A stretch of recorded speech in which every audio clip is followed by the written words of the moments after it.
Are you tired of being overcharged and forced into paying a monthly subscription for your Mac and Windows software? Well, if you are, currently we're having a 50% off discount on all the latest Mac and Windows software, such as AutoCAD, SolidWorks, Photoshop, Microsoft Office, and much more. Our 50% off discount will be ending soon, so be sure to text us ready to buy to 213-640-9738. That's 213-640-9738. We aim to please, so expect 24/7 technical support, the latest premium software, instant software links delivered to your email, and PayPal buyer's protection guarantee. Order yours today to experience all the benefits of Ash Kickin' natural body butter. With skin so smooth and soft, you'll thank us for it. Shop Ash Kickin' online. That's ASHKICKIN.com.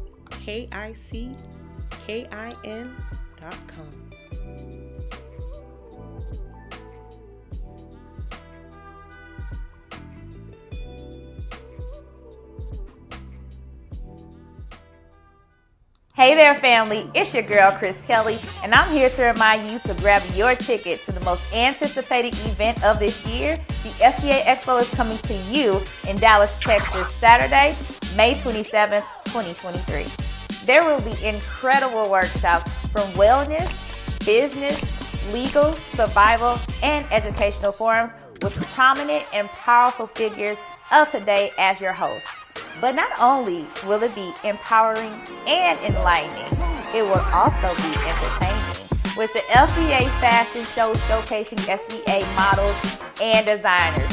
Listen, I need all my designers and beautiful models to go to FBAExpo.com and submit your application right now. To my Dallas family, I'm looking to showcase local talent and I'm in need of a poet. So please visit FBAExpo.com for vendor availability and to purchase tickets to the expo.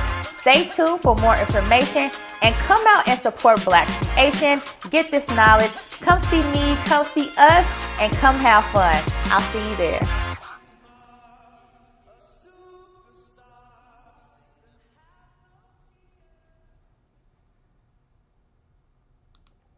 Boom, boom. Here we go. We're here. How y'all doing, man? Just letting everybody know that we're live right now. What's going on, man? How y'all doing, man?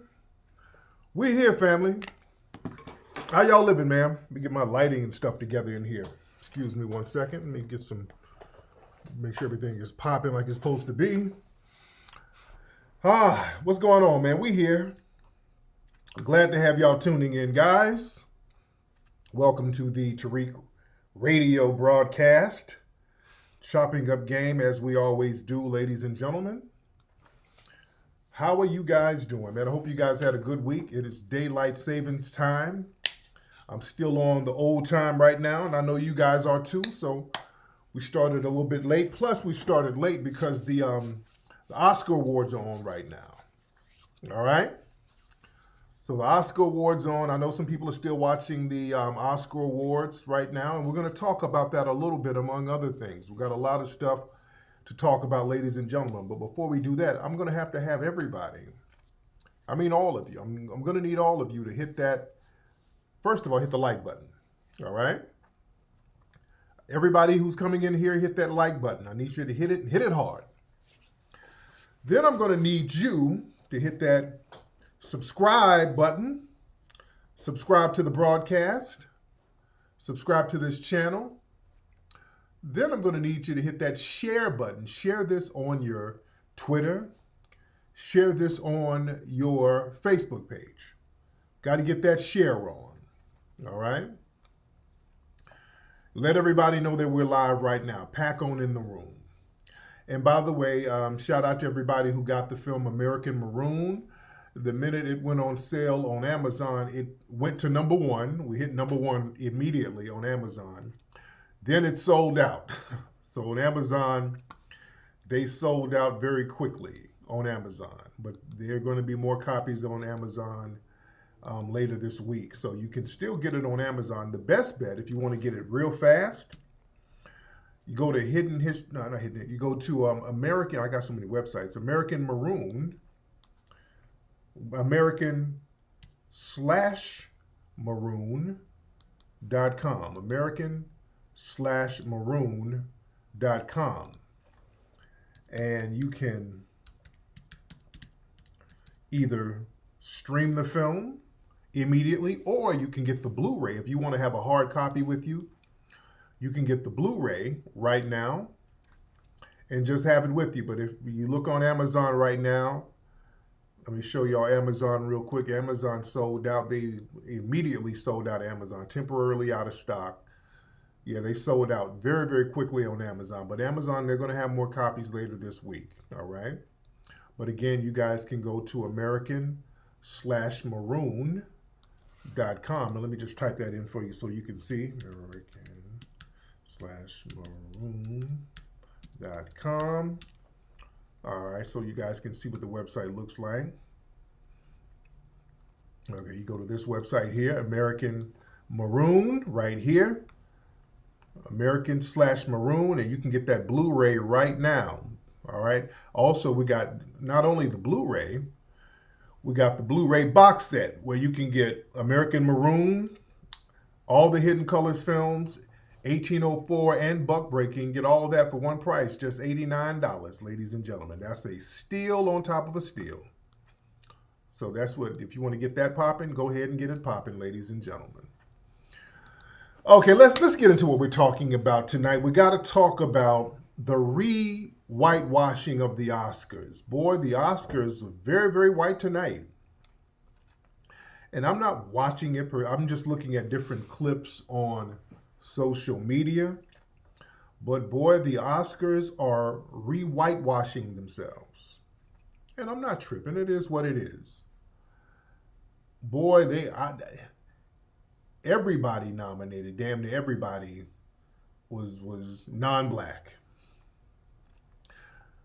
From what I understand, Ruth Carter, I think that's her name, she won for costume design for Black Panther.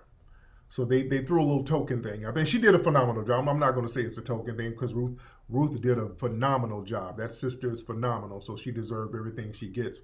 But boy, they re-whitewashed the Oscars.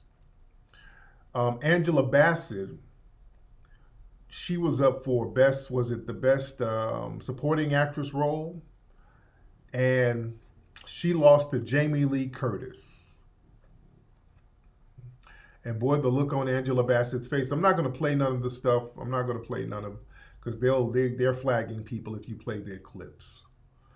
But yeah, Angela Bassett, she held a strong face. You know, she held up a strong front, but you can see she was kind of, looked like she was feeling it a certain way. Say nobody had Jamie Lee Curtis winning until last week. Angela, I really felt bad for our sister Angela, man, because Angela has been robbed for years. They've been robbing our sister Angela Bassett for years, man. That's one of our greatest thespian actresses, man. That sister is so phenomenal. The way they robbed her in the Tina Turner movie, What's Love Got to Do with It, that was criminal, the way they robbed that sister. You dig? Yeah, so she didn't win. So, they're sending a message with this stuff. I don't even know the movie Jamie Lee Curtis was in. But this is the thing. They're using the Will Smith slap to justify re-whitewashing everything. All right?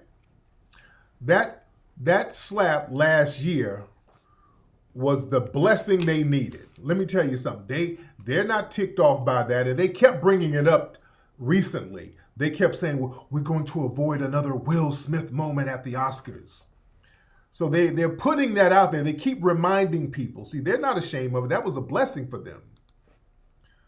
Oh, that was a blessing. So now that gave them justification to re-whitewash everything. Hold on one second. Look at some of the articles some of the things they're talking about. They keep bringing it up. Where is this stuff? Yes, they all keep bringing it up. Hold on, I'm looking at some of the news articles now. Hold on one second. I'm trying to. Where we at? Okay. Look at some of the news articles. Is Will Smith invited to the Oscars, to the 2023 Oscars? Why Jada Smith and Will Smith skipped the 2023 Oscars? What, ain't he banned? How Will Smith's slap has changed the Oscars. Okay? Boy, they're going all in.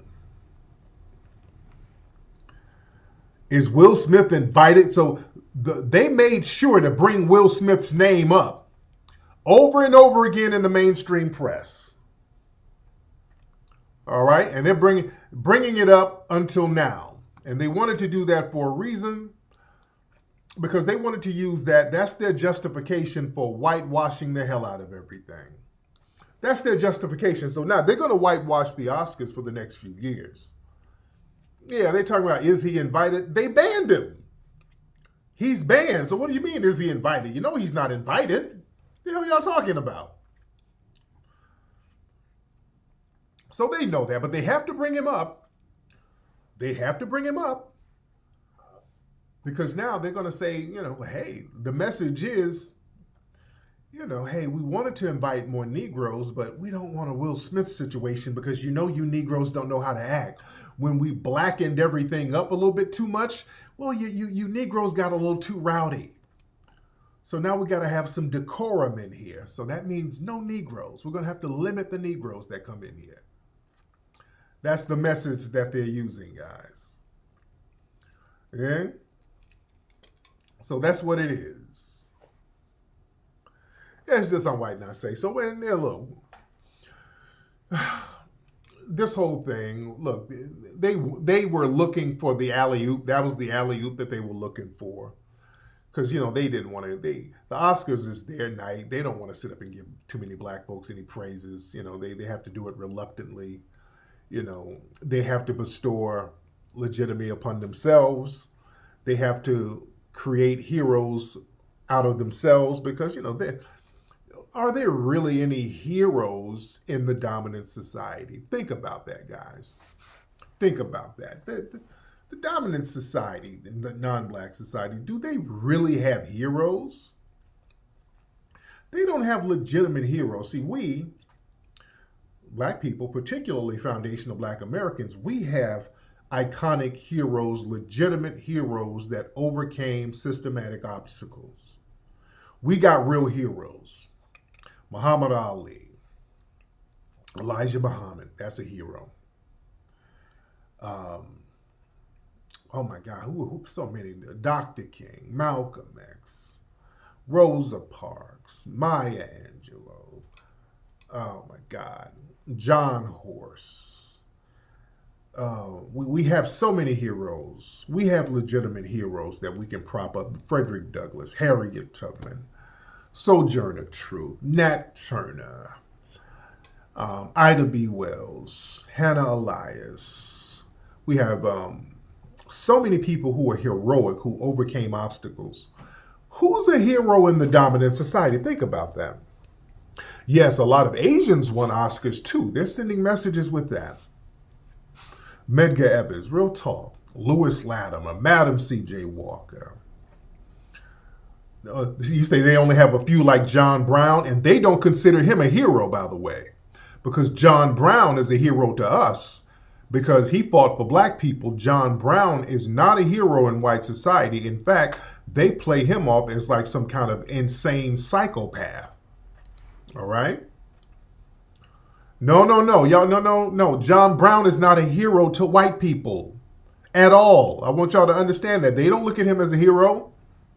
He's a hero to us and to black people, even in the diaspora. When I was in Haiti, I think they had a street called John Brown. We give him props. But yeah, he's not a hero to white society. He's not a hero. Robert Smalls, yeah. We got a painting of Robert Small at the museum, by the way. Robert Small, that was a Foundation of Black American out there in North Carolina.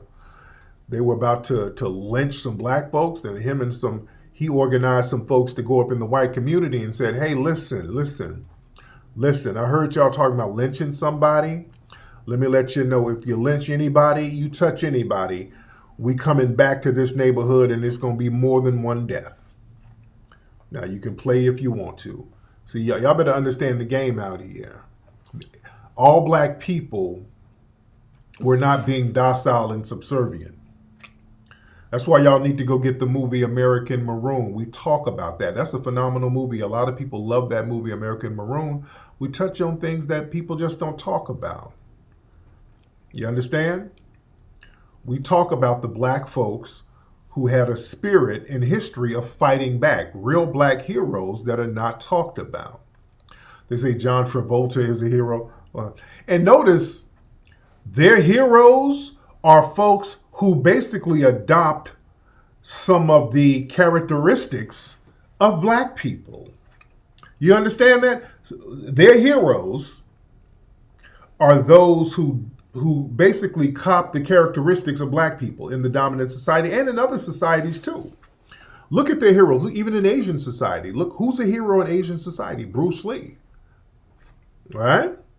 When you talk about a hero, Bruce Lee is a legitimate hero, even in Asian society. But Bruce Lee, where did he get his swag from? We talk about this in Hidden Colors 5. Bruce Lee got his start up in the Bay Area, hanging with brothers in the Bay. His first student was a brother from the Bay Area. It was black folks who propped Bruce Lee up. Even his movies, we made Bruce Lee an icon and a hero. We made Bruce Lee cool. Real talk. Look at the people within their society or in the dominant society. Who's a hero? They always have some kind of swag that we gave them. Elvis. We know how Elvis just basically took black people's swag. We know that. We know that. The Rolling Stones, they're heroes. Basically, the Rolling Stones, they named their group after a blues song or a song by black artists. The Rolling Stones, they were groupies of black artists from Mississippi. What's those brothers' name? Muddy Waters and those guys. They were their groupies. The Beatles. Man, did y'all know the Beatles was on a black label first? Did y'all know that? The Beatles were jockeying the blues artists and the early black rock artists. And the Beatles, a lot of folks don't know, they were first signed to a black label. It was a black husband and wife.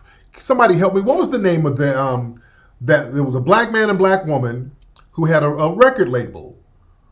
I can't think of the name of them. And I want to say they were from Detroit, if I'm not mistaken. Can y'all help me out? Who knows about the Beatles and music a little bit? But the Beatles were signed to a black label. It was a black independent label. I can't think of the name of the label. Maybe y'all throw some names out there. Y'all might know. If y'all hit me with a name, I'll remember who it is. It was a man and wife team. Were they in Gary, Indiana? Where were they from? VJ Records, right. Y'all didn't know that, right? Yeah, VJ Records. I know it was in the Midwest somewhere. It was VJ Records, and it was a black man and black woman. They were husband and wife. Yeah. Yeah, look up VJ Records and the Beatles. That was a black label. Yeah. Pink Floyd is named after two blues musicians. Yeah. VJ was in Chicago. I knew it was in the Midwest somewhere. But yeah, they got their swag. You know, all of them got their swag and got put on by us for a long time. We put a lot of folks on, man. A lot of black folks. Vivian and Jimmy. Right. We put a lot of folks on, man. A lot of folks get their swag from us. All the cool people who are culturally significant, they got their swag, or they got around us and got put on somehow. Yeah? Hey, Bobby Womack gave him a song. Yeah, VJ Records broke them in America. Yeah, they got put on by us, man. And the fifth Beatle, who was the fifth Beatle? They say was Billy Preston. Brother, black dude. They always refer to him as the fifth Beatle. You know? But we put a lot of folks on. We were talking about Rocky the other day, Sylvester Stallone. Some of the stylings of the Rocky character was based on Joe Frazier.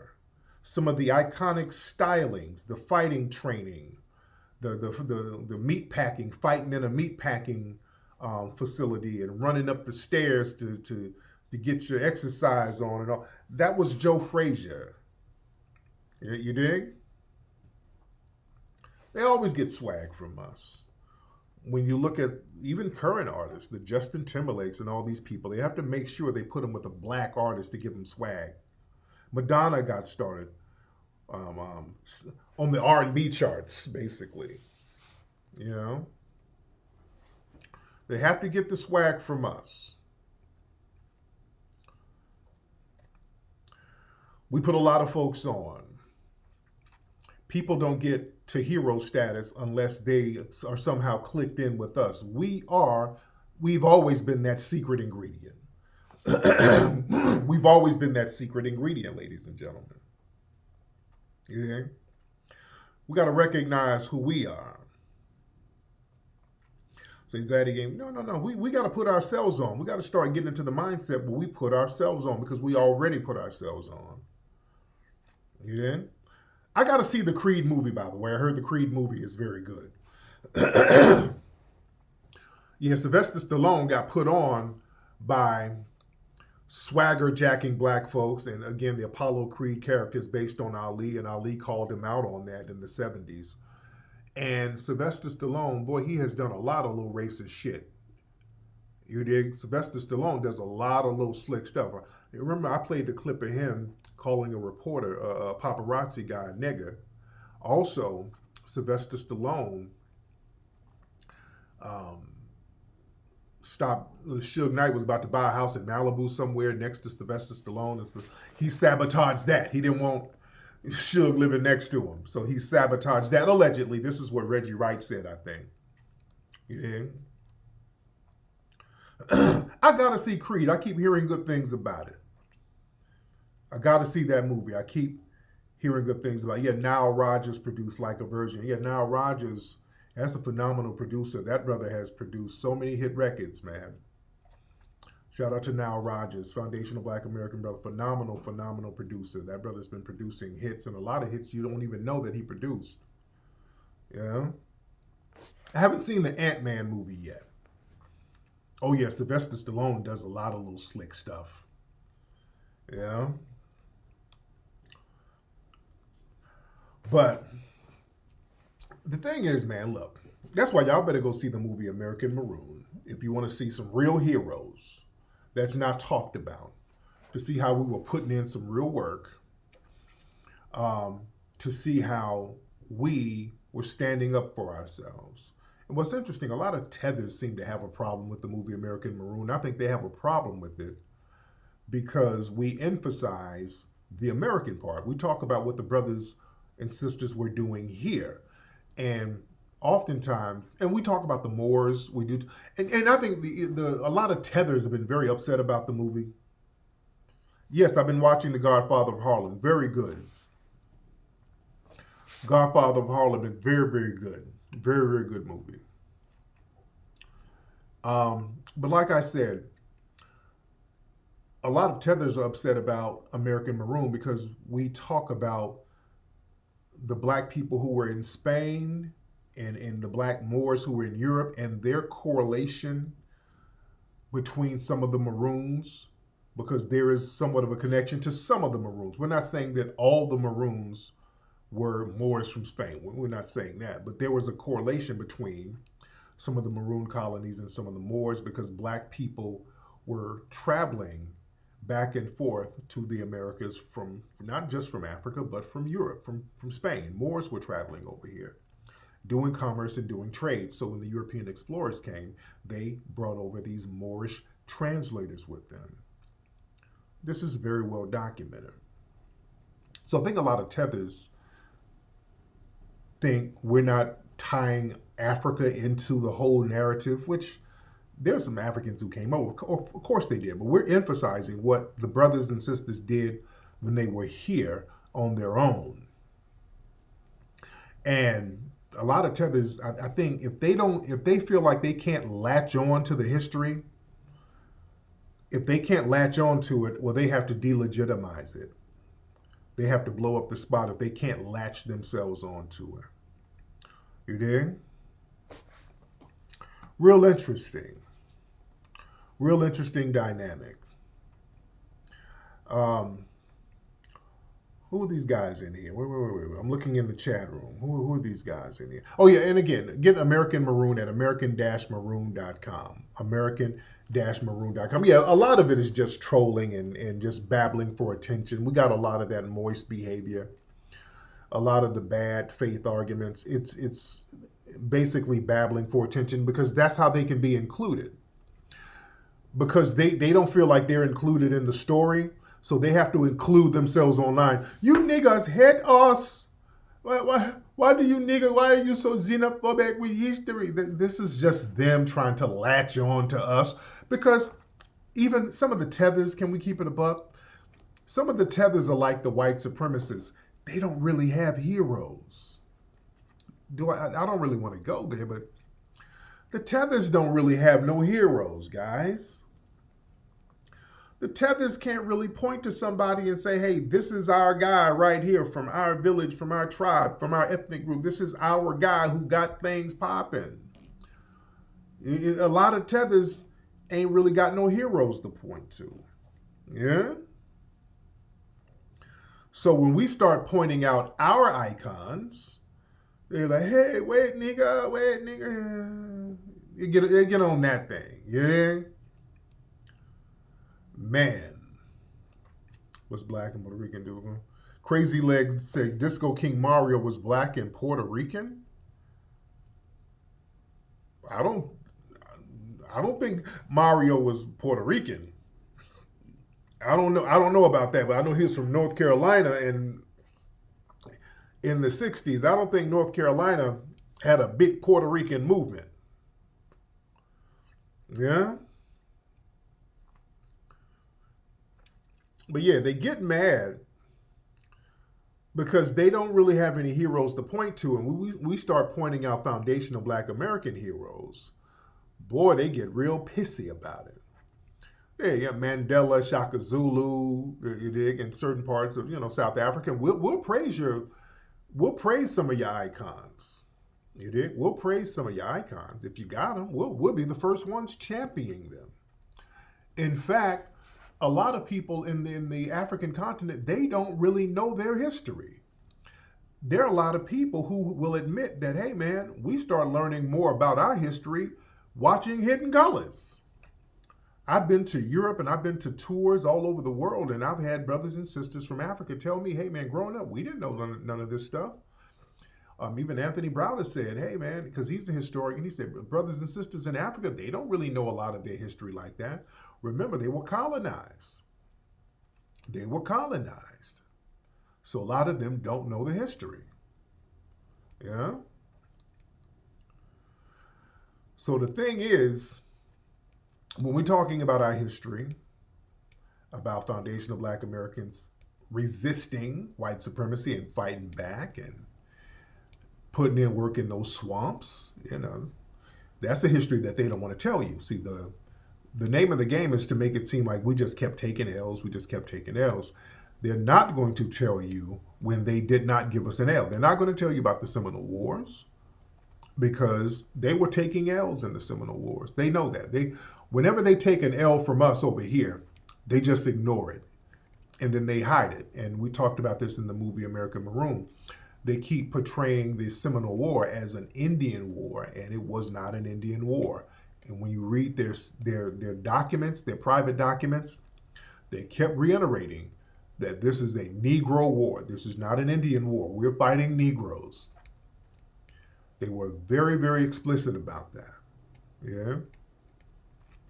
Also, they don't want to tell you about the swamps because the Black people in the swamps never took an L like that. They didn't take an L.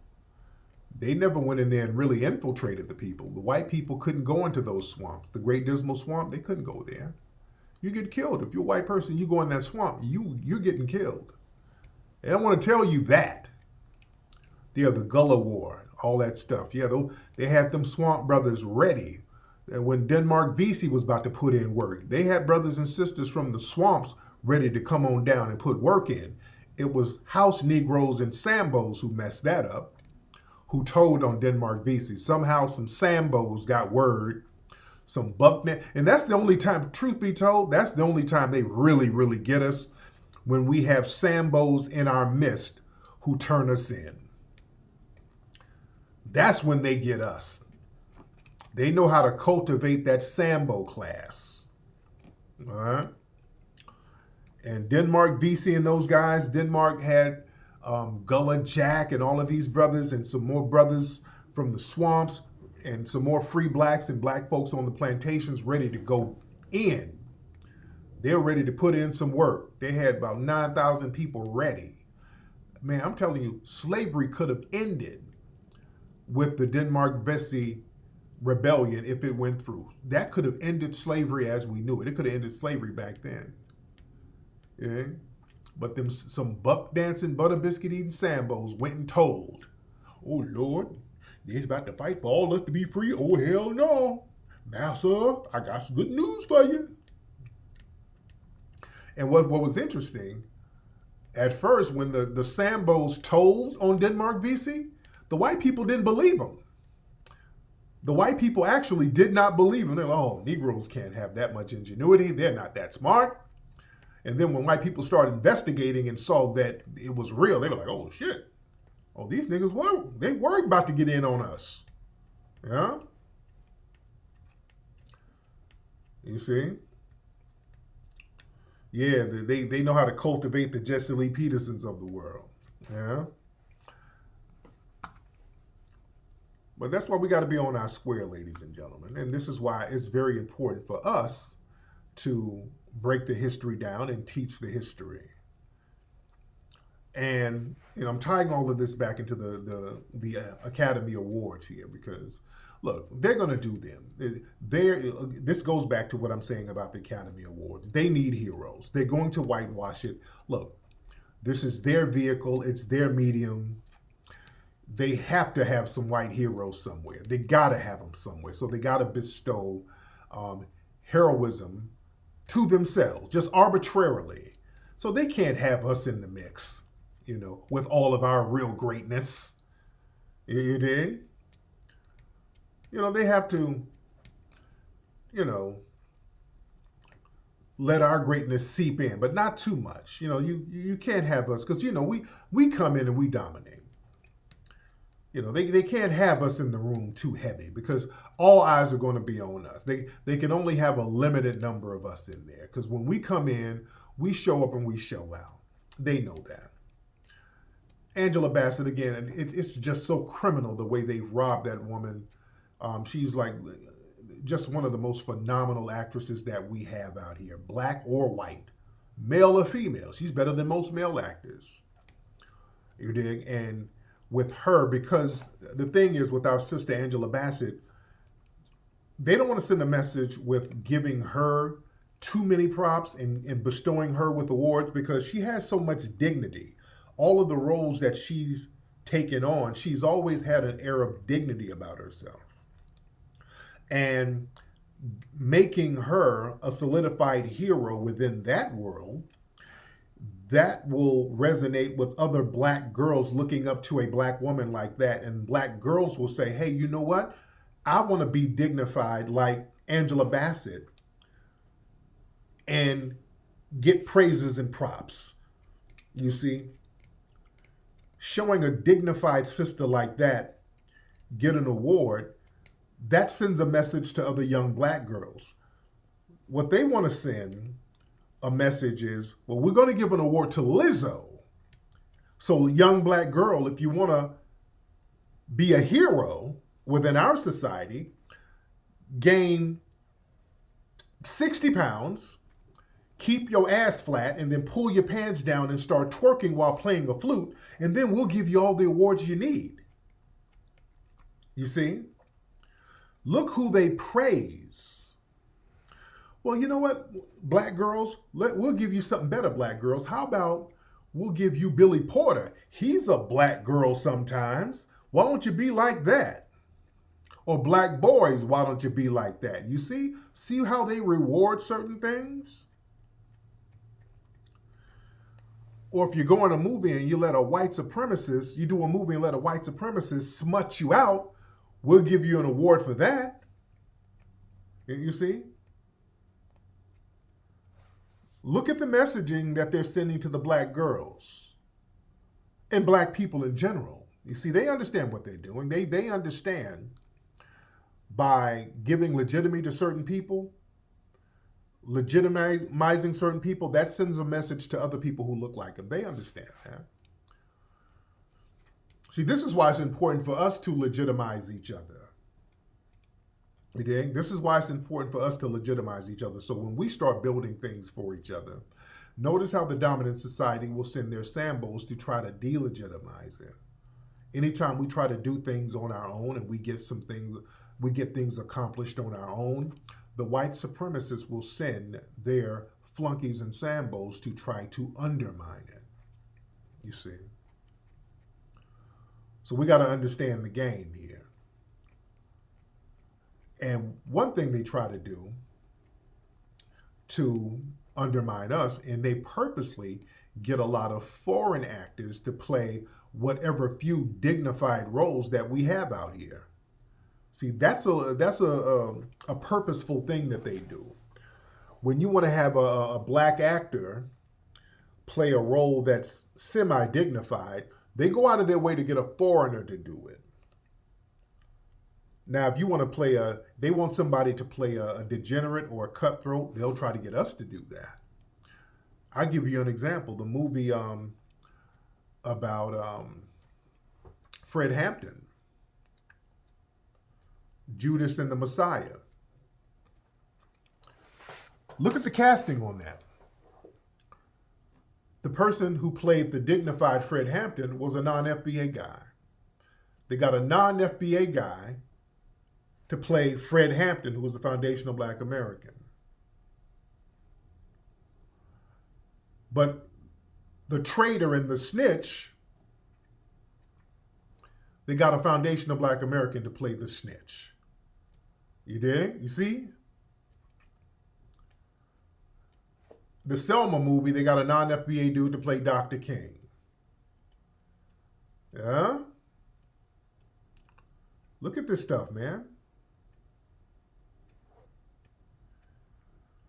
Even in the Emmett Till movie, the woman playing the mama was non-FBA, yeah. And the woman who did the movie, who kind of directed the movie, whatever, she was non-FBA.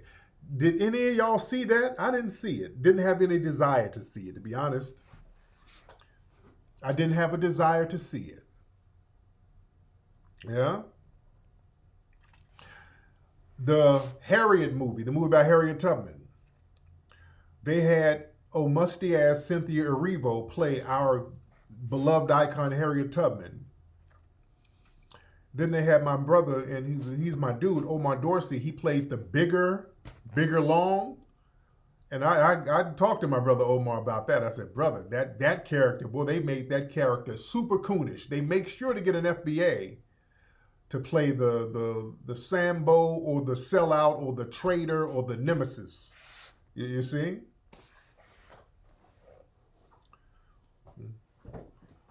Lakeith Stansfield? I don't think he's Nigerian. I don't think that. The Emmett Till TV movie was better. Yeah. And you know what's interesting? This is the thing. This is the thing that's very interesting. While we say, hey, we want some of our FBA actors to play our icons, and we're told, stop being xenophobic, nigga. Don't you say that. When we play some of their, whatever few icons that they have, remember, I think they were about to get a non-FBA dude to play Bob Marley at one point. They were acting a fool because of that. There's this Nigerian actress. She's complaining. Let me play this clip of her. she's complaining about foundational Black Americans playing Africans. She's saying they need to get more Africans to play them. Well, listen, now when we say this, we're xenophobic, but then they turn around and say the exact same thing about us playing them. Hold on, listen to this, guys. Listen to this. Her name is Omatola Jalade Ekinde. I've never heard of her, by the way. Hold on. Complexity and be a little more open to working with us. For example, when you have roles for Africans, I mean, stop casting Americans as Africans. It makes no sense. Also, we have to stand up for ourselves. Where you see stop casting Americans, meaning Black Americans, meaning foundational Black Americans. That's who she's talking about. Okay, ain't no white actors playing no damn Africans. She said, stop casting Americans to play Africans. Okay, hold on. Also, we have to stand up for ourselves. Wait. Stop casting Americans as Africans. It makes no sense. Also, we have to stand up for ourselves. Where you see movies where people are saying they're speaking as Africans, and I say, I just got to the house. Me, I am going. Like, who talks like that in Africa? You! That's the part that killed me. She did an imitation of us talking like them, and you sound just like that. Well, I am going to the house. Who talks like that? You talk like that. That's exactly how you're talking. It's not funny. Okay. You're talking just like that. What are you talking about? Oh, you niggas have our accent wrong. Man, that's exactly how you sound. What are you talking about? You're literally talking just like that right now. You're literally talking like that. I think, do they hear something else? And it sounds funny when you hear it back. I think they hear something. I think they hear an English accent or something when they talk. I think they're hearing something else when they talk. That's exactly how you sound, ma'am. Hold on, let me play. Lord. I am going to the store. Who talks like that, nigga? You talk like that. Ubuntu, you talk just like that, ma'am. Hold on. Hilarious. They're speaking as Africans, and I say, I just got to the house. Me, I am going. Like, who talks like that in Africa? You're certainly not talking like that, and I'm not. So these things are archaic. They're old, and we should fight to stop them. And so I pray that we're at that era now where African actors and filmmakers will be respected for what they bring to the table, and that we can begin to really foster collaborations. We have worked very hard to be where we are. They're happening. We had a wonderful collaboration recently with Woman King, an actor from Nigeria. We've had some with Wakanda, actors from South Africa. So we're coming. We're getting there. But I think it's just time for them to start taking at least the A-list actors here also seriously, because we've had that happen with A-list British Africans. The British Africans we're collaborating in Hollywood. Unfortunately, we've not started seeing that sort of collaboration with Africans as much. But it has started, and we pray. Okay, now we say the same thing. We xenophobic. Now what? Now come on now. Okay. Let's see. I ain't playing that damn double standard shit. All right. If that's what y'all want some people playing fictional Africans, because y'all talking about, yeah. If you want to play the Woman King, knock yourself out. Yeah, look like I see. I'm getting cake soap vibes. She's giving cake soap. She's giving cake soap, all right? All right, now when we say as foundational Black Americans, look, we want our icons to be played by FBAs. I don't want to hear that xenophobic talk. See, I want to match that same energy. All right? I want to match that same energy, guys. Yeah, the Africans. Oh, they make sure if it's something for them, there's a distinction. Okay? all of that, we all the same. No. Well, y'all ain't African. All right. Okay. I'm a foundational Black American. You're absolutely right. If we're going to go there. Because, see, here's the thing. Nobody calls that stuff out. And I've never heard of that woman, by the way. I've never heard nothing she's done. Yeah. But, hey, knock yourself out. But don't get mad when we have the same energy. When we don't want the Cynthia Revos and all of these people playing our icons. Don't get mad. I don't want to hear none of that xenophobic talk. We're matching the same damn energy. All right? We're matching the same energy. And some of the stuff she's saying is very interesting. We have to fight them. We have to fight them. Okay. Y'all better listen to what that some of these tethers be saying, dude. You better understand that it's a competition to a lot of them. They ain't really trying to collaborate. They're trying to come over and replace and compete. And you got folks, especially with the Democrats, who are helping them. Like y'all boy, Eric Adams. Eric Adams moved to fill New York City jobs with illegal immigrants. So yeah, this is what I'm talking about. They're about to start leapfrogging these people and helping them get jobs. According to Adams, he announced a new blueprint for helping illegal immigrants in the long term by helping to train them work to address the shortage of restaurant workers and truck drivers. So they're going out of their way, and this is orchestrated by the white Democrats. They're orchestrating these people to leapfrog over us because we are demanding too much, which we should be. We're making demands. We're going to have to get something. We got to get something. And now that we're making demands, they're like, hey, we have to undermine them. We have to bring over a whole new crop of people a whole new crop of voters who can undermine them with the vote. We got to get rid of that black voting bloc, because now they're using their numbers against us, because now we're talking about reparations, and the reparations conversation ain't going nowhere. You see? That reparations conversation ain't going nowhere. We got a lot of folks in here tonight, by the way. Y'all, reshare this.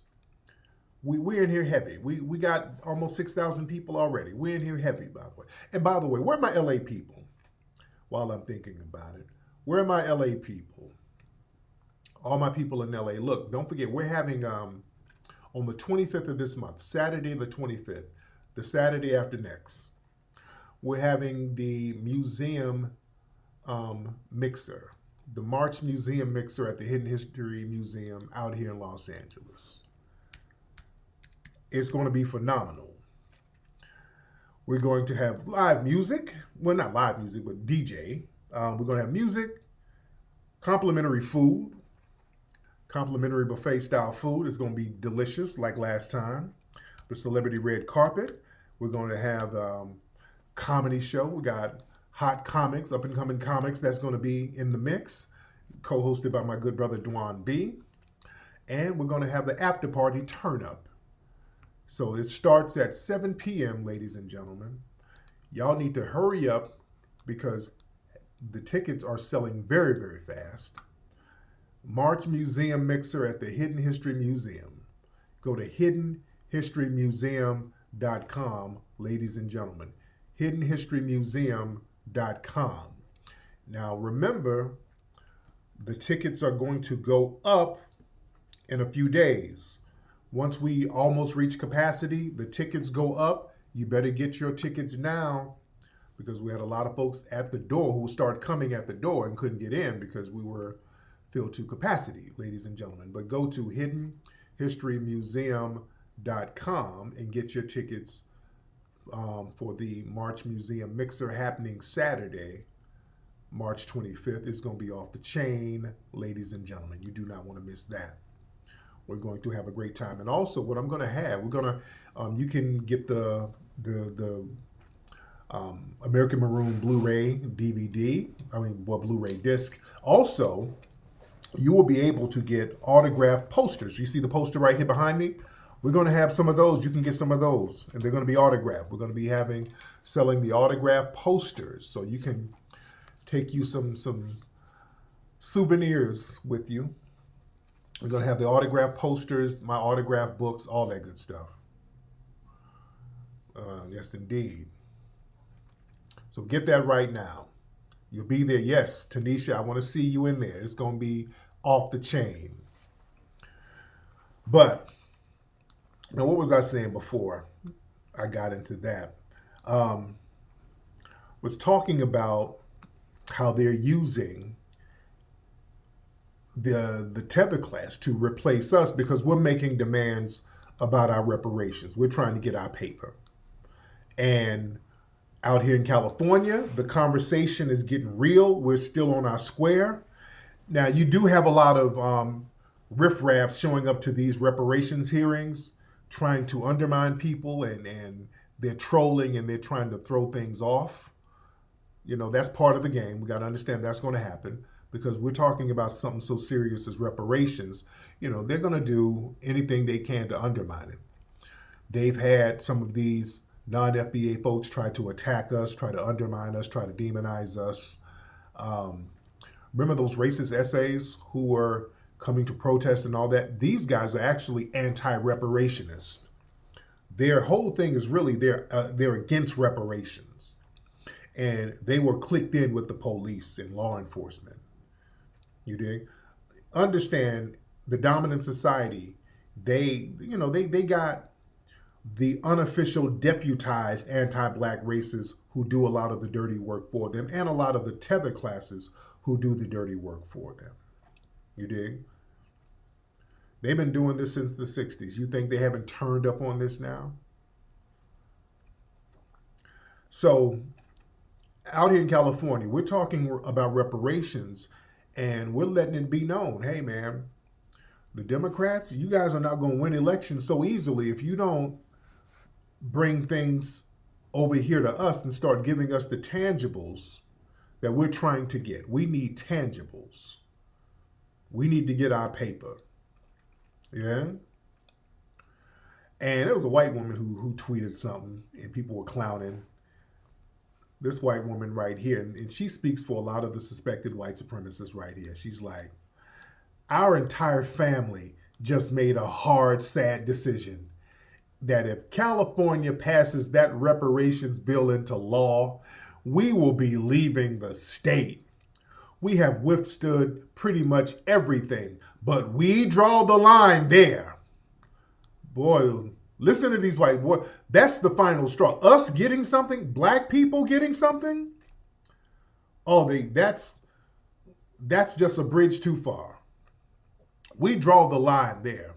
We will be leasing land out, not selling, so Bill Gates cannot end up with it. Okay. So this white woman, oh, I'm going to leave the state. Just the thought of black people getting something that everybody else can't get, that's just too much. Well, they're going to have to do something about their culture. They're going to have to do something about their culture because that's what it is. That's the new norm. See, we got this thing as black people. We've been on this vibe where we don't want to offend them. So we're going to sit here and just be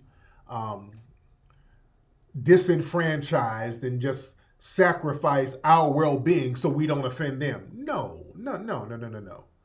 Equitable society. We have to get what we're supposed to get. No. We're deserving to live a quality life and have a quality existence based on our contributions to this nation state. We're supposed to get what we're supposed to get. Damn this whole sacrificial slave nonsense. We're not doing that. So yeah, ma'am, if you leave the state, don't let the doorknob hit you in the ass on the way out because that ass is flat enough.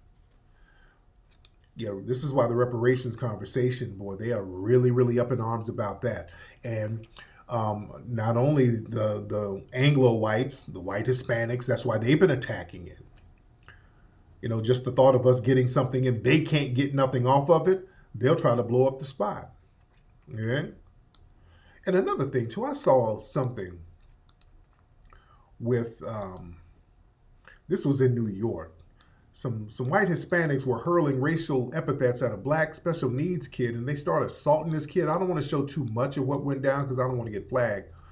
But I saw this. Hold on, let me show this. Hold on. This was in New York. They said the kid was autistic, a black kid, and some white Hispanic kids were assaulting him and bullying him on a train. Hold on. Hold on 1 second.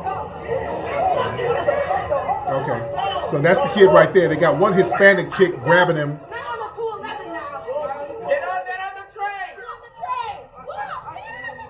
So they're bullying this poor kid. This chick is grabbing him, trying to keep him from getting on the train. He's trying to get away. The white Hispanics messing with this kid. Okay. So he's trying to get away. I'm just fast forwarding, guys. Hold on. So the white Hispanic kids are hemming him up.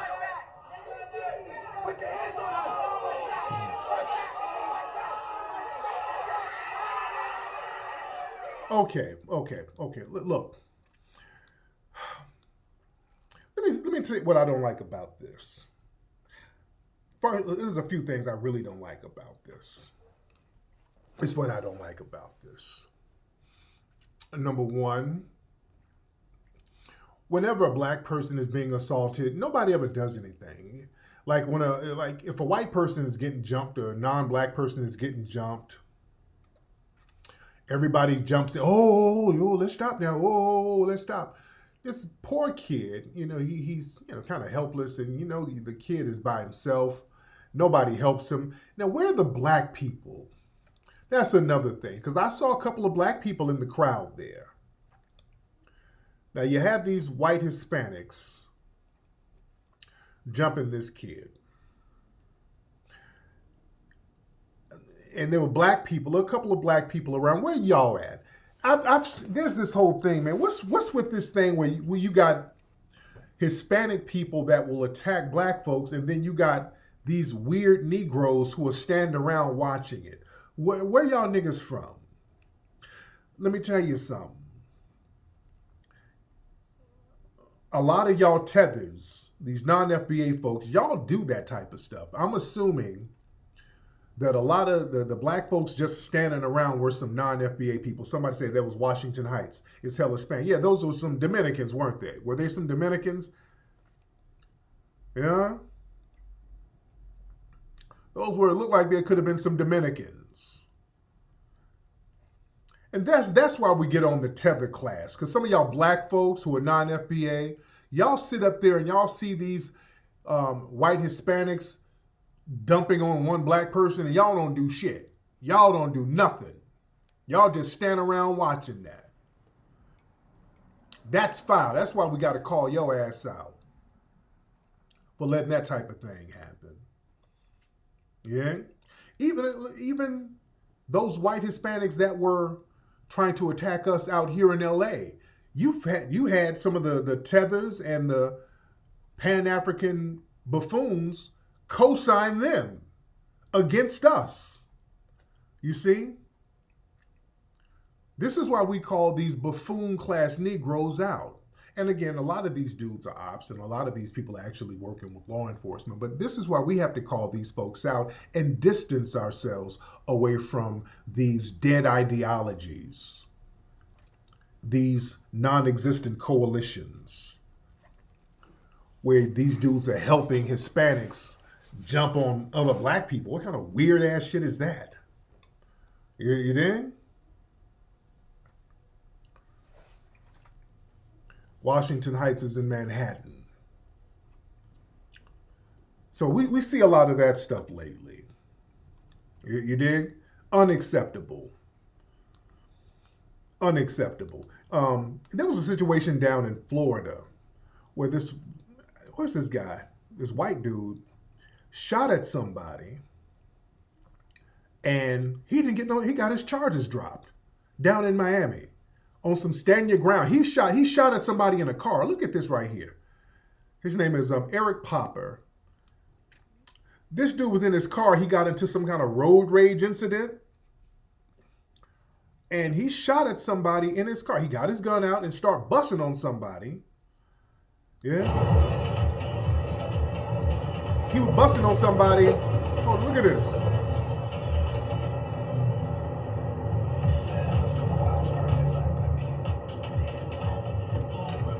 Hold on. And they dropped the charges on this guy. This guy, they just dropped the charges on him.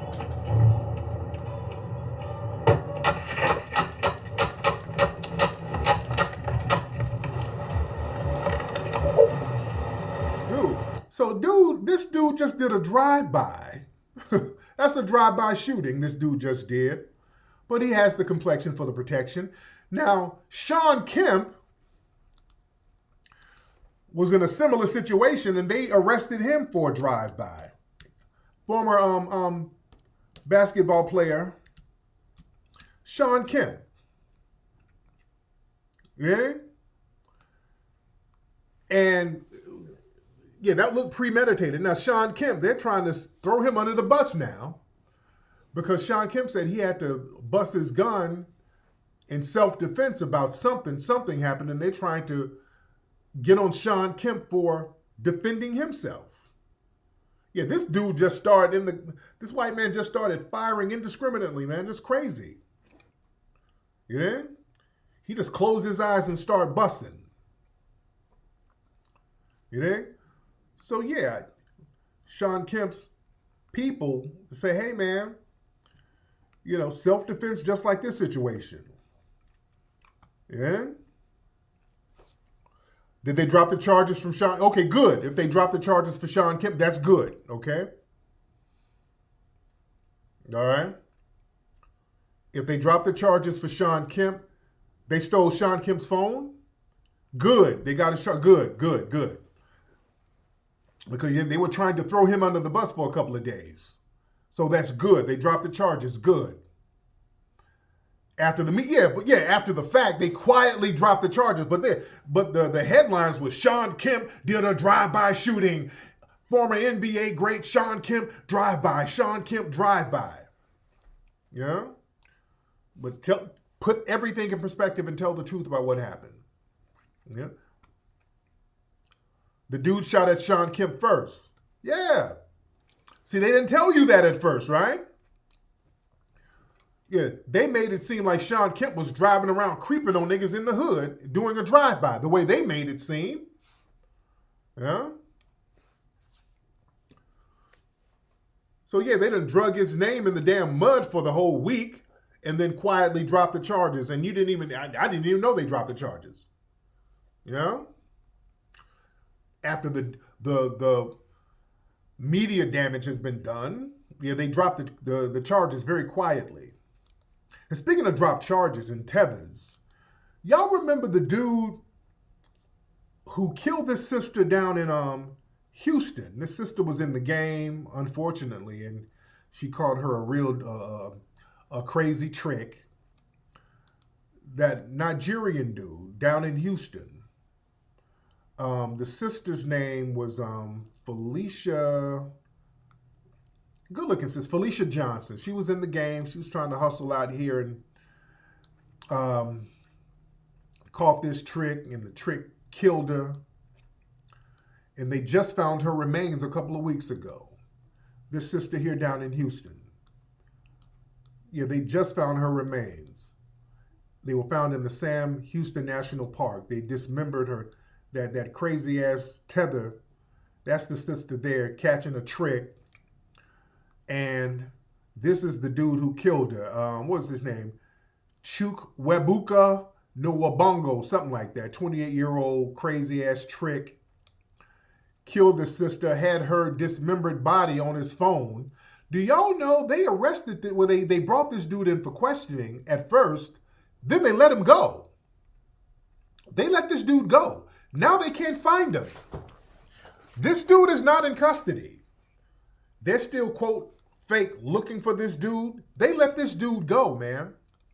This dude he's not been arrested. You know? Right here, court records show Nwabongo does not show Nwabongo in jail as of February 2023. That nigga is back in Nigeria somewhere.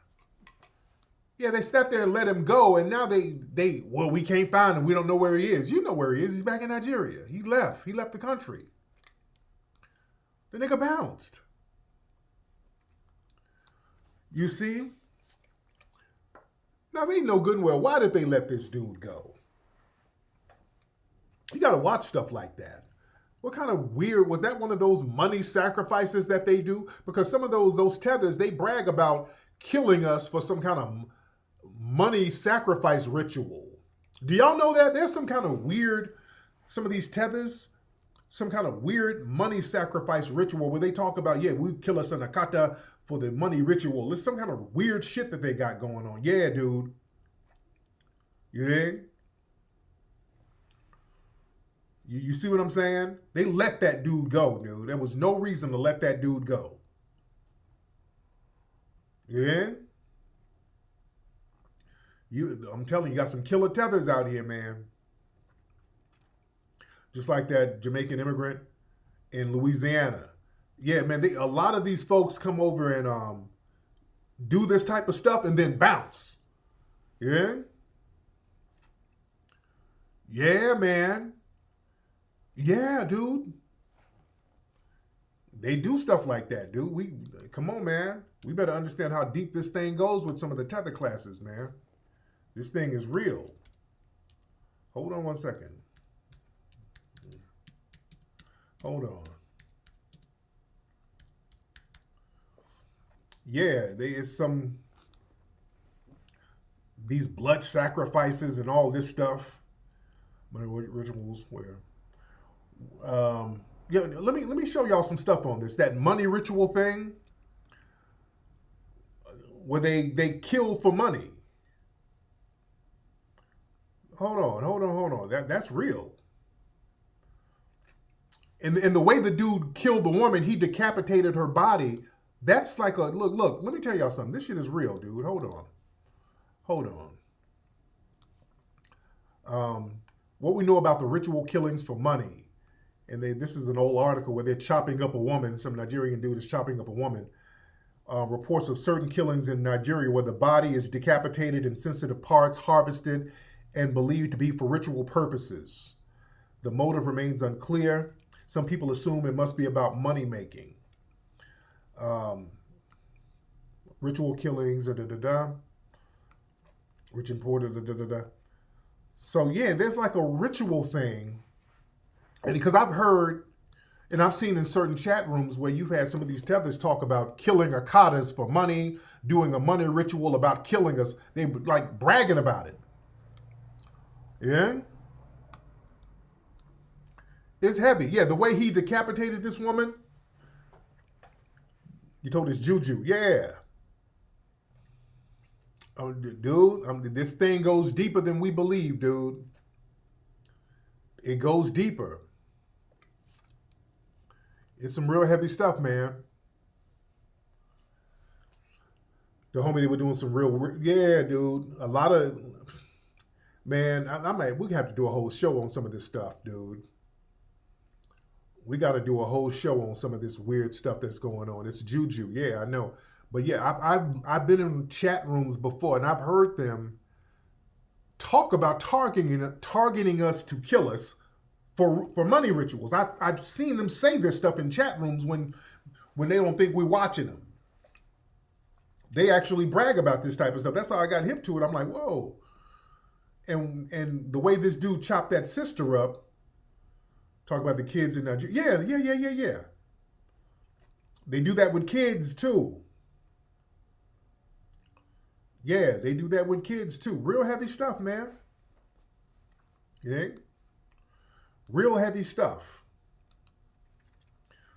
But listen, that dude, he bounced. That dude ain't here no more. That dude got the hell out of here, man. That dude bounced. That dude is not in the States no more. He went back over there, probably got whatever organs. No telling what organs they got from that sister. You understand? That dude probably got that woman's organs and went back and made a grip off that woman's organs. You understand? No telling what happened. But we do know they let that dude go. Yeah. And remember, remember a few years ago, people were talking about all these white vans that were pulling up, kidnapping folks, and we saw the people driving them white vans were these damn tethers. Up there in St. Louis, somebody actually caught one of these white van driving Negroes, and it was a couple of damn tethers. Remember that? This was in St. Louis a few years ago. Remember, everybody was talking about, hey man, there's white vans pulling up, just snatching sisters up. This was going on real heavy. It was like a real big wave of that all over the country. Everybody kept talking about these white vans just pulling everybody and just snatching folks up. And you know, the media always downplays it. And then they caught one of the white vans. And I remember it was in St. Louis. And it was some damn Ugandan dudes or some shit. You know, you know? They were down in Atlanta heavy. Yes, they were down in Atlanta. Yeah? Heavy shit, man. So we got to understand what's going on out here.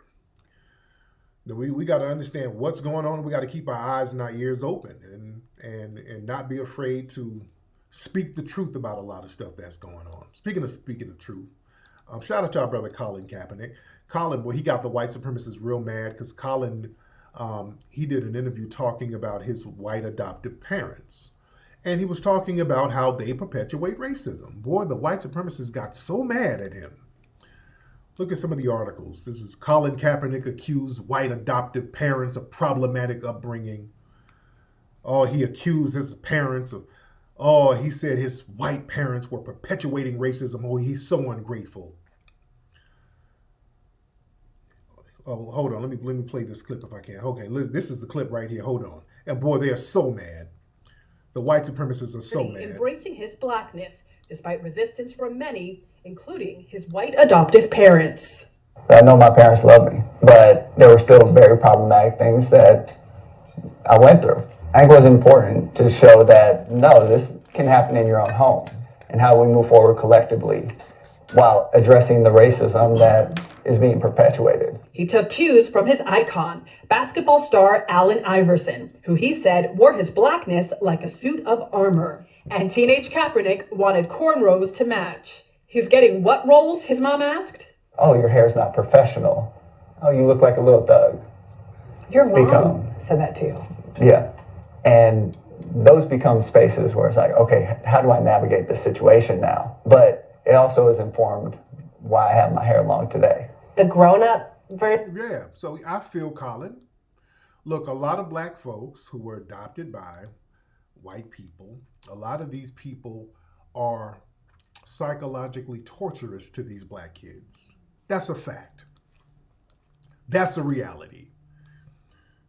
A lot of white people who adopt black kids are horrible to them. They got this thing where we're supposed to act grateful that white people adopted. Oh, you're so ungrateful. You should be lucky you grew up in a stable home. I've seen them talk like that. And look, taking an adopted kid, putting him in a so-called stable home to destabilize him and to abuse him psychologically, that's not a come up. Nobody's going to be thankful and grateful for that. Look at the Hart family. Yeah, they adopted some black kids, but they were torturing the damn kids. We see this over and over again. A lot of these people have a long history of torturing black children, and these children don't have no sanctuary. So no, we're not going to give them props on that. You understand? Like this guy right here. Oh, they were so up in arms. Colin Kaepernick is now claiming that his white parents are racist. He cites his mother's refusal to let him wear cornrows. She noted that cornrows were a sign of resistance and that Colin was not a victim of oppression, but the product of privilege. Okay, a sign of resistance to what? Okay? If cornrows are a sign of resistance, what are you resisting? Resistance to what? Unpack that. You're right. Cornrows are a sign of resistance. Resistance to what? Let's say it. You're resisting white supremacy. You have to have something there to resist. You're not a child of privilege in the system of white supremacy because black children are often targeted because of their natural hairstyles. You have black children every day we see getting their hair cut in school, or they told that they can't participate in a sporting event because of the way their hair is styled. You dig? The only acceptable style for black children, especially black girls, is a divestment wig. They don't, as long as you have a divestment wig on, they have no problem with you. They'll let you compete in anything. They'll let you do anything as long as you have a divestment wig on. But if you have any kind of pride in your hairstyle where you take the time to do something with your hair to style it in your own black way, oh, that's resistance. Oh my God, this Negro's he's a rebel. And you know, that's a throwback because the white supremacists, that's their own guilt. That goes back to the Maroon thing. Because when the Maroons, they weren't on the plantations no more.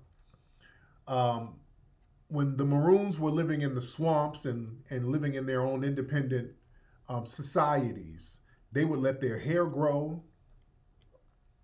And oftentimes, it was a black person with braids or locks. That was the last thing a white supremacist saw before they got their throat slit. Not just here, but in the Caribbean, in Central America as well. A brother with some locks or some braids was the last thing a white supremacist saw before they got stabbed all up in the throat. So culturally and collectively, they got a problem when they see locked hair or braided hair. You dig? When they see that, they're like, uh-oh, oh my God, he's one of them. Yeah. Yeah, they want you to come in with the janky wig or relaxer or conch or whatever. Yeah. Oh yeah, the fuzzy wuzzies up there in Ethiopia. Shout out to them brothers. Yeah. Yeah, the movie Predator. There's a reason why the Predator character has those locks and he's in the swamp area. Right? They know what they're reenacting. You know, when they show these movies, well, these movies are allegories for certain things. They got the Predator who's invisible. He's in the swamp. He's invisible and he's beating the brakes off these people. And he has what looks like locks. That's that Maroon thing. Because in the swamps, that's the thing. The Maroons were invisible. You never knew what hit you. Yeah? When the Maroons were whooping them in them swamps, that's why they didn't go in the swamps. They knew not to go up in them swamps because those brothers knew how to blend in with the environment. They knew how to blend in with nature. They clicked in with their environment. You know? So you got a brother in there who's blending in with a tree. You know, this brother's standing right there. His hair looks like the environment. His hair looks like a tree. You don't even know this brother's standing right there. And by the time you realize he's there, it's a wrap. Yeah, the movie Avatar, too, is just like that. Yeah. Yeah.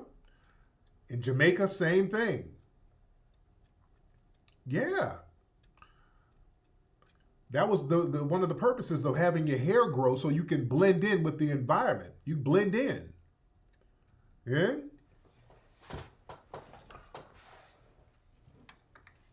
Yes, indeed. You become a chameleon. That's why they make... Yeah, man. You know, they study stuff. Yeah, you know how to camouflage yourself and go in there and do what you need to do. Yeah? So yeah, that type of guerrilla warfare, you know, they study that. Let me tell you something. When the white supremacists, when they take an L, they study everything about why they took an L. I'm telling you, they study every nook and cranny of it. They study it heavy. Yeah? Kevin Peter Hall was the Predator? Okay. Yeah, we'll take some Zoom calls in a minute, but yeah. Yeah, they study that stuff. Yeah. So your mom will say you look like a bush rat. Yeah. Well, that's not a bad thing. That's not a bad thing at all. Uh-huh.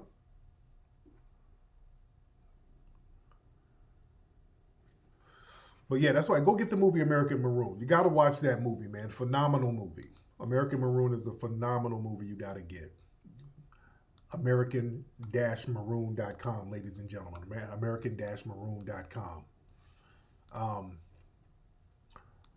But we just got to be on the same page. We got to be out here with our eyes and our ears open. We got to know what's going on out here. We got to be on top of our game because, we're getting hit from all angles. And us getting more codified, that's always going to be a threat. And we have to start worrying about those in the dominant society being threatened by us. And they're going to try to throw everything under the sun. They're going to try to get tethers to undermine us. They're going to try to come in with a gender divide nonsense. And you do have a couple of mammies who still fall into that. There's another one of these therapists. And here's another thing. These weird therapists that they get, these mammies, these anti-black male therapists. Here's another one that people done uncovered. This woman here, who's a therapist, who's another one of these women who sit up and talk greasy about black men. They've been exposing this chick getting in her ass. This woman here, therapy for black men, she pops up. Verified therapy for black men, but she's all on her social media shitting on black men. As a black, hold on. She's a therapist for black men, but everything on her social media is shitting on black men. As a black therapist, I specialize in understanding the needs of African American adults. Therapy for black men. All right. I have a community for black women and black non-binary persons, and so many black men, white women, and bots try to get in. What's the reason? Oh, Lord. Where's the thing? Protect black women also means protect us from black men. Oh, God, one of these kind. One of these gender divide. Why they that? Remember, she sounded like that other woman. That other woman that twerking therapist who was sitting up here talking greasy about black men. They get these weirdos, man, to be therapists for black men, and then they start talking greasy about black men. So people been getting on her bumper. They've been getting on this chick's bumper, and found out she had some rainbow stuff. So I think she identifies as LGBT. They found some stuff where she had some rainbows in her shit. So you got these people, man, that they fast track through college and hurry up. When they see their ideology, they make sure they give them a damn degree. They make sure to get a therapist that's on the take, that's going to do the dirty work for them. Just imagine a black man going to a damn therapist like this. They're weaponizing these mammy therapists, man. They're weaponizing a lot of these mammy therapists out here, man. And that's on purpose. They know that this woman's ideology is like this. They know that. Yeah? They know that these people got this black male hatred where they prioritize their sexuality over blackness. Yeah? Man.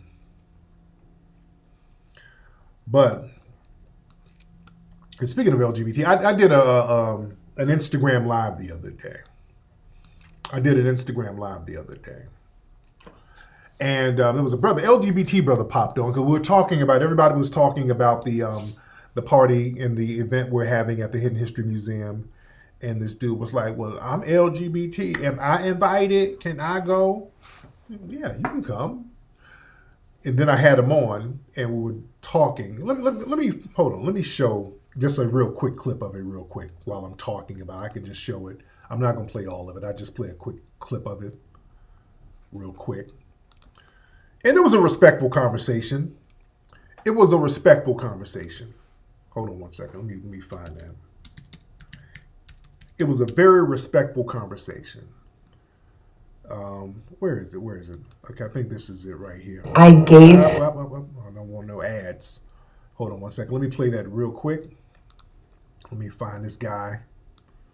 1 second. Hold on. Here it is right here. All right, let me play this real quick. What a hater and a tether, what they gonna say? Congratulations, and I go, Hello. what's up, bro? I'm good. How are you? Sir, my bad. I'm in Los Angeles. Oh, okay.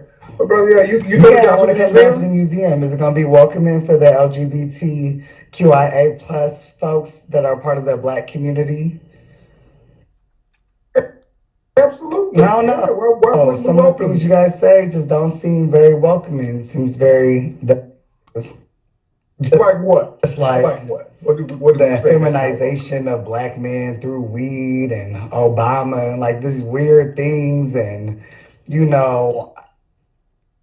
That's not nothing to do with the LGBT community, because a lot of these dudes who are feminized are technically heterosexual, and that's the problem. So these guys have a lot of repressed energy that they ain't living up to, and it comes out aggressive. Okay, so we had a respectful conversation, and his whole thing, well, you know, is it gonna be welcoming? You know, can y'all gonna welcome me? Cause y'all be, you know, some of y'all in the Black community be saying stuff and whoop de whoop. Yeah, the LGBT is not an ethnic group. And here's the thing. This is, all these different letters. Here's the thing with a lot of guys like this. Here's the thing. Yeah, they're being very disingenuous. Here's the thing. A lot of them will say, well, if I come around y'all, if I go to y'all events, are y'all going to welcome me? Y'all going to be, you know, y'all going to be inclusive? Because y'all seem like y'all be hating on us and all that. Now, they know we're not. Nobody's hating on them. Nobody's hating on them. They know that. What they're really saying is, hey,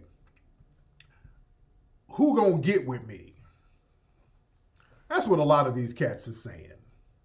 What these cats are saying, they don't want nobody to just include them.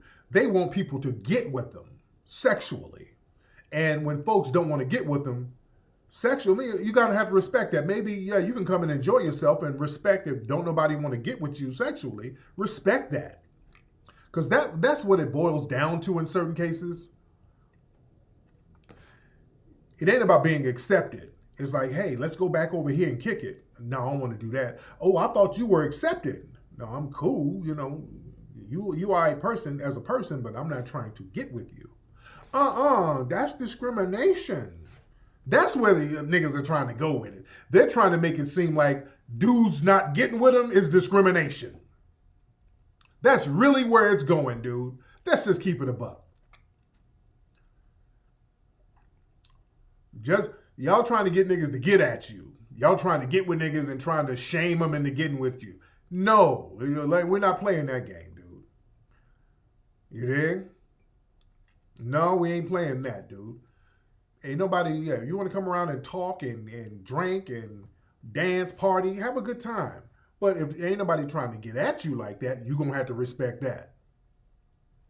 Yeah? You got to respect that. Some people just don't want to go that route. You got to respect that. We got this thing, and they only put this on Black men that we're supposed to not have any kind of standards or some kind of particular taste or desires. Some brothers, they got this thing, we're supposed to just take anything.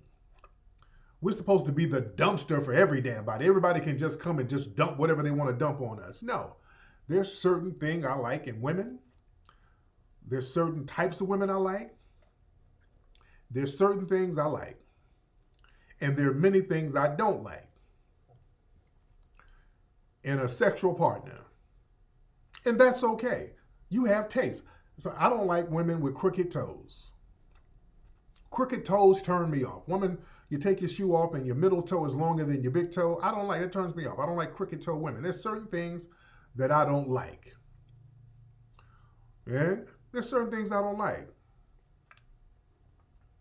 I don't like women with hair under their arms or on their arms. I'm turned off by that. I don't like that. I don't like hairy women. Yeah? And I don't like dick and balls on a sexual partner. If they got dick and balls, I don't like that. And that's okay for me to not like, or any other person to not like. I don't like dick and balls. All right? See how that works? Some things I like, some things I don't like. Dick and balls is a deal breaker. All right? Not going to shame me into going for some shit that I don't like. If we don't like it, we damn sure don't like it, nigga. That's what it is. No pause. No, that's what it is. They're trying to tell you, don't worry about the dick and balls. Move that out the way. No. I got something just as... No. I like vaginas. And when somebody say, well, I got something better than a vagina. No, you don't. No, you don't. And I don't even want to know what you got. No, thank you. I'm telling you, this is better. You heard of pussy? I got something better than that. Stop right there, sir, ma'am, they, them, whatever you want to call yourself. I don't want to know what it is. Don't tell me. I don't want to know. I don't want to know. Respect my boundaries, nigga. Yeah? Respect my boundaries. I respect yours. Y'all not going to bully niggas. That's what y'all want to do. Y'all trying to bully people. No. Bussy is not the new pussy. It's not. No, it's not. They're trying to tell you pussy is the new pussy. It's not. I want the same old school vagina. I'm good with that. It's just like classic Coke. You ain't got to change the formula. This formula tastes all right. Ain't nothing wrong with it. You know?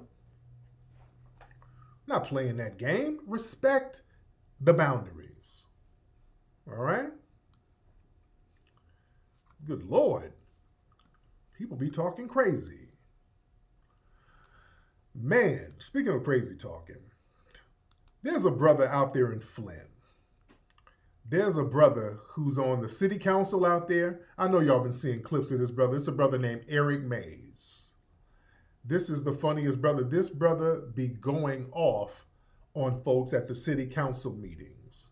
Eric Mays, this brother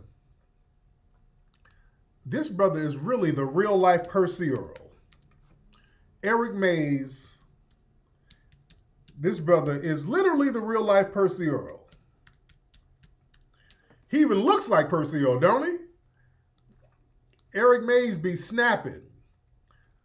And they always, he gets into these situations in court. This is Eric Mays right here. This is Eric Mays. Y'all, hold on. Don't Eric Mays look like Percy Earl? And he be going off on folks. That's Eric Mays right there. And let me play some clips of Eric Mays. He be snapping on folks. I love this brother. He don't take no shit at these city council meetings. He goes off. Hold on one second. This is Eric Mays going off of some I think some white women or something. Hold on. Order. What's your point? This is two council people because he does not have the floor. And he just keeps talking no matter what you say or anybody else says. You directed me to show you something. Roger, Council. Mr. Winfrey, you got the floor. that's an abuse of a point of information. You got the floor. Do I have the floor? Do I? Yes, you do. Thank you very much. Order. What?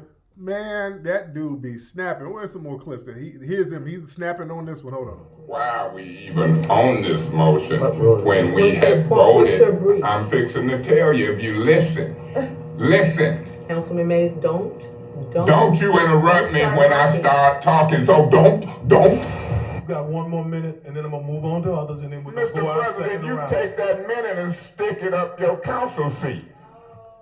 Now, You ain't gonna put no 1 minute on me. Now you say something in its entirety, please. Not when you tell me I got 1 I'm minute. saying you've been talking for 5 minutes. I wouldn't care.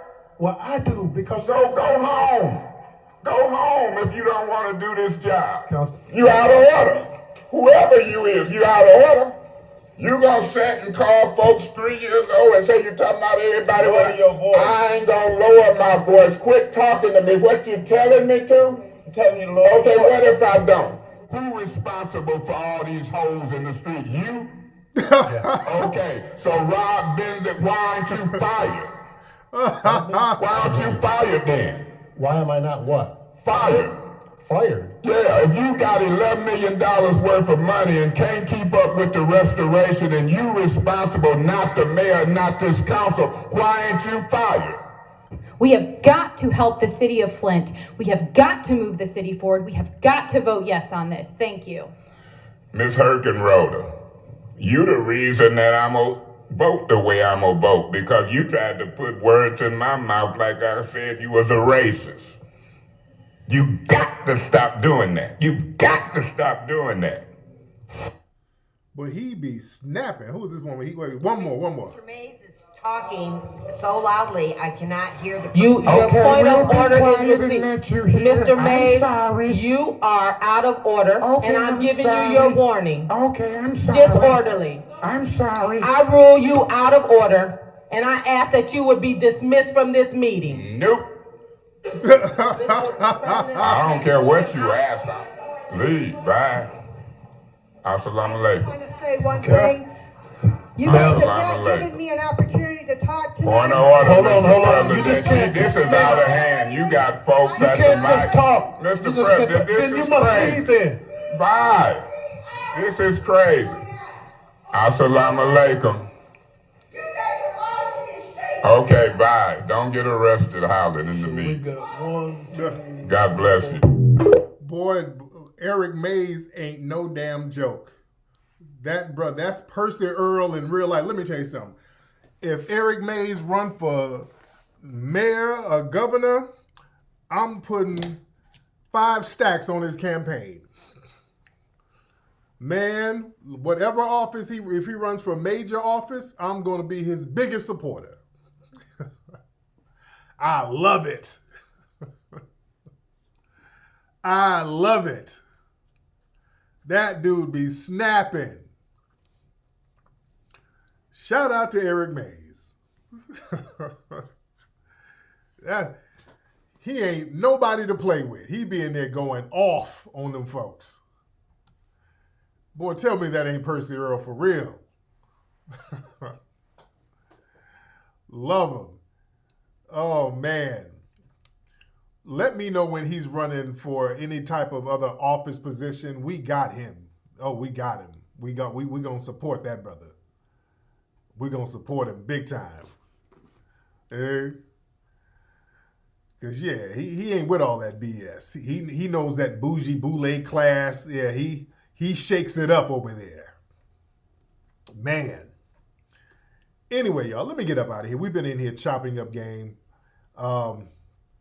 Anyway, man, we had a great time. I think we had a great conversation on tonight's broadcast, ladies and gentlemen. Listen. We got how many people? Oh, we got a lot of folks in here. Listen, family. The new movie, American Maroon, you can get it right now, American/Maroon.com. You gotta have the DVD. If you don't have it, get that DVD and stop playing, ladies and gentlemen. You can either get the DVD, you can go to the streaming site and stream it. It's best to have that Blu-ray. I keep saying DVD, but I mean Blu-ray because this is almost a 3-hour film. It don't even fit on DVD. We got a high res Blu-ray, so you get to see it nice and crisp. It's a nice, crisp film. You dig? Beautifully shot film. Man, we had a phenomenal time shooting this film. If you like my movie 1804 that I did a few years ago, you're going to love this. This has the same vibe, the same type of action. Man, the whole epic look, the epic feel. Just a great movie, and it's a family movie. You can watch it with your family. There's some violence in there, but you can watch the movie with your family. We don't use a lot of vulgar words. Like butt breaking was not for children. This one is for children. The whole family can watch this. And it was the #1 documentary on Amazon. They sold out on Amazon immediately.